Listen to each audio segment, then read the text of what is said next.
So first of all, thank you so much for inviting me. This is really an honor to be here. Second of all, I'm going to try to teach you about fat grafting in 10 minutes, so I might run a little over. But the message that I want to get across is that it's no longer just about the eyelids. We're in an era where the patients are educated, you're educated, and so it has to be a global assessment and a global improvement of the whole mid-face, because that's really what the patients are going to see. So it's all about the fat, but it's not just about the fat in the eyelids. I have a couple of financial disclosures, nothing pertaining to this meeting. So there are two categories of patients that will get a lower blepharoplasty: those with congenital anomalies, where they have herniated orbital fat, and obviously those that age. So the aging process, as you all know, is very depressing. The orbit gets bigger, the fat pads get smaller, they start to spread away from each other. That accentuates the tethering, it accentuates the herniation and the shadows, and so overall we get these peaks and valleys that give the patient the aged appearance. So orbital rim recession, malar and midfacial volume loss, descent and separation, tightening of the orbital ligaments, and then the end result is the dark circles, the folds, and the puffiness. So what are the goals of a lower blepharoplasty? We want to remove the fat. We want to smooth the transition between the eyelid and the cheek. We want to tighten the skin. And we want to rejuvenate the whole mid-face. So let's get to the nitty-gritty of the fat transfer. So I harvest fat from usually one of two areas, either the abdomen or the inner thigh. I use tumescent anesthetic, and you can see the concoction there. It's important to use enough tumescent anesthesia, and it's also important to give it a chance to wait, because if you just put it in and then start harvesting right away, you're basically going to get back just your tumescent anesthesia. So it has to seep into the fat, and then you get the fat back, and then you get the nice hemostasis. So I'll show you the exact harvesting proportions and everything that I do, but you can see that it's nice yellow fat. I take off the plunger, and then that will go into the centrifuge. So I harvest usually about 40 ml of fat that is combined with tumescent. So that's 10 ml syringes times 4. I don't go in the flanks and I don't go in the back just because of positioning. So most even very thin women will have some fat on the upper inner thigh, and then obviously abdomen if you think there's enough. Don't be fooled. A lot of times people will come in and they say, oh, I have plenty of fat in my abdomen, and then you pinch it, it's just skin. So if you're uncertain, better to go in an area where you know there's going to be fat. I centrifuge it for 3 minutes at 1500 RPM, and I usually end up anywhere from 8 to 16 mLs of actual fat. Then when I go to graft it, I use a disposable cannula. Personally, people use reusable cannulas. I think the risk of infection is less if you use disposable. And then these are the amounts that I usually put in. Obviously, it's individual to the patient and their needs. So anywhere between 1.5 and 3 mLs along the orbital rim, 2 to 4 mLs in each cheek, 1 to 2 in the temples, and then the piriform aperture and nasolabial fold is usually 1 to 2 mLs.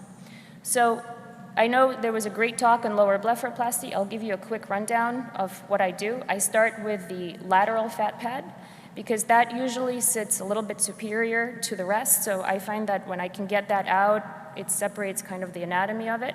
And then I find the trick with the lateral fat pad is you always take more than you think you need to take out. Because if a patient's gonna come back and they're gonna have something left, most of the time it's gonna be that lateral fat pad.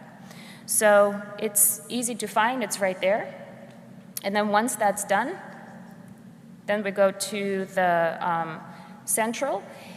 I do all my lower blepharoplasties with local anesthesia and sedation, not general anesthesia. So when you pull on the fat, it is uncomfortable and the patients feel it if you yank. So I think the trick to having a seamless, easy surgery where the patient is very comfortable is to go slow. You don't pull too hard. You kind of just lift it up and trim the fat as it comes forward without pulling. It's the pulling sensations that people will feel, even if they're asleep, that will be uncomfortable. So as you can see, I'm not really pulling, I'm just kind of gently lifting and cutting it in small amounts of using the cautery. The more cautery you use, the more swelling they're gonna have, so definitely be cognizant of that. So I trim it to the level of the inferior orbital rim, so now you've gotten rid of the muffin top, right? And you're just down to whatever fat is left in the orbit. So now what I do is I go back, I get my fat out from the centrifuge, I get rid of all the liquid. Sometimes it'll be more bloody, sometimes it'll be less bloody, just depends on the patient. I then take out the oil. So the oil is pro-inflammatory. So obviously there's oil in the fat. If you can take out some of that oil, the patients will have less inflammation and less swelling. So I just take a gauze and I kind of dip it inside the syringe. All the instruments that I use for fat harvesting and grafting are from Tulip. They sell nice kits that you can put together. And then I use BD syringes to just put the fat into 1 ml syringes. This is then going to become microfat. This is my anesthetist who loves seeing how good and pretty the fat looks. So people will ask you, what do you mean you're taking fat out, but then you're putting fat in? Why would you do that, right? It's counterintuitive. So the fat that we're taking out has a very different consistency. It's thick, it's lumpy. I've stopped doing fat transposition. In my hands, they're unpredictable. And the fat that I'm putting in, you can see how smooth it is, right? It's like a gel. It's like putting filler in. So I find that I can take everything out, and then I fill it to where I need the patient needs to be. Whereas with the transpositions, I found that I never knew how much to leave, how much to transpose, what is going to stay, what is going to go, is it going to retract. So in my hands, this is a more predictable technique, and it gives me the versatility of addressing other areas besides just the eyelid. Okay, so then we start grafting. The trick here is to go slow and put in very, very small amounts. So I'm putting in, 0.1 mLs per injection. I'm keeping my finger on the orbital rim, so I know exactly where I'm putting the fat. You want to have it be smooth. You want to make sure that you blend that eyelid and cheek junction. And I can use the same entry site for the whole eyelid. I can go by the nasolabial fold, and I'll go laterally as well, as you'll see in the next video as well. So just keep count of how much you're putting in.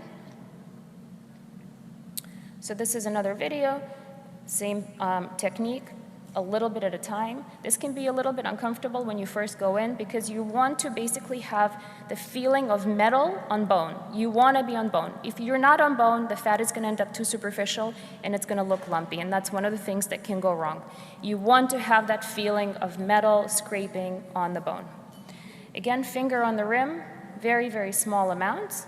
And then the area that you have to be most careful with is laterally, because laterally the tissue is very thin, thin skin, thin muscle, and so that's the area where I'm most conservative, and I tell patients that may be one area where you're going to need some filler, because I would rather undercorrect than overcorrect.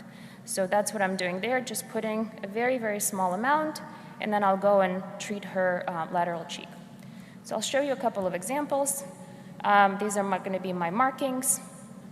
And here you can see the final result. Same thing here, pre-operative, and this is a video of the final result. This is actually taken about a year after the patient had surgery. So you can see her cheeks are filled, overall more youthful appearance. So the most important thing, I think, as with any surgery, is to manage expectations. So I tell patients, it's going to take 4 to 6 months to see your final results. That's because some of the fat is not going to survive the process of being taken from one spot and being put somewhere else. That fat take rate is variable. Some people are going to keep more and some people are going to keep less. So you have to tell the patient, there's no control, you have no control over it, I have no control over it, it is what it is. You have to tell them to be patient.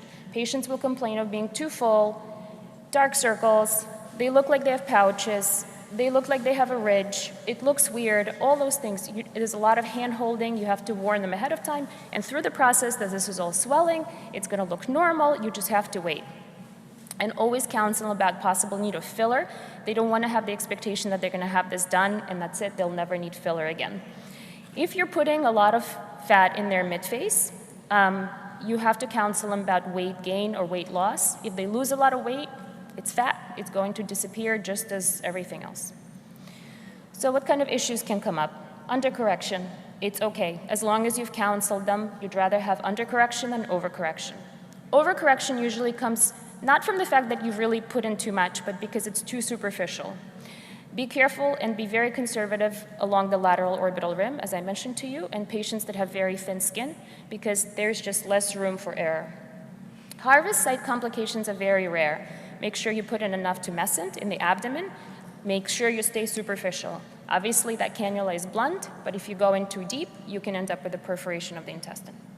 And then clean the harvesting cannula and the disposable grafting cannulas just to make sure that there's no bits and pieces of fat that are left in those holes. So one last little pearl.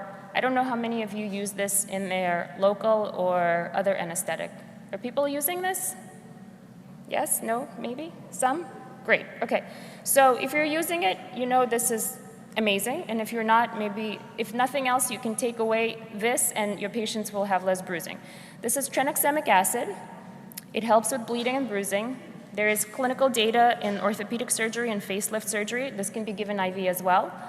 I mix it with my local. So in a 3 ml syringe, I put in 1.2 cc's of lidocaine, 1.2 cc's of marcaine, 0.3 of bicarb, just so it doesn't burn, and then I put another 0.3 of TXA. You can inject it around a bleeder. You can sprinkle it on. You can inject it diffusely. 80% of my patients, especially from the upper blepharoplasty, come back with no postoperative bruising, and I really think part of that is from the TXA. I'm happy to answer any questions. You can DM me, you can email me, and catch me if you can.